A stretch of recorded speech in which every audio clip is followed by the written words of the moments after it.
warm sandy beach, a tiny turtle named Toby hatched from his egg. The moment he opened his eyes, he saw the huge blue ocean far away. All the baby turtles began crawling toward the water.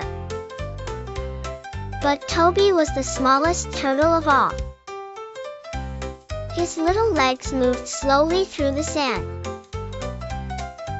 "I'll never make it," he whispered sadly. The other turtles crawled ahead quickly. Some birds circled above. Bird. The wind blew hard across the beach. Toby felt scared and tired. "Maybe I should stop," he thought. Just then, an old sea turtle watching nearby called out gently,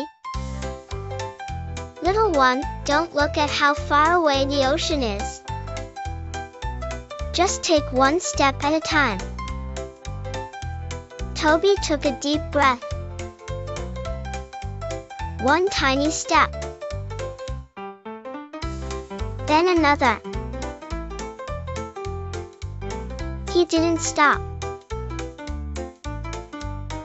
Finally,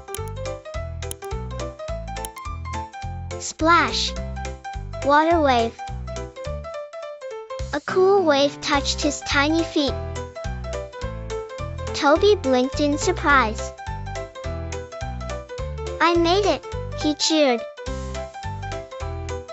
The ocean carried him gently as he floated happily for the first time. Far behind him, the beach looked small now. The old sea turtle smiled proudly. "You were stronger than you thought." Toby grinned. He may have been the smallest turtle, but he had the biggest determination. Turtle sparkles. And as the sun set over the sparkling sea, Toby swam forward into his new adventure.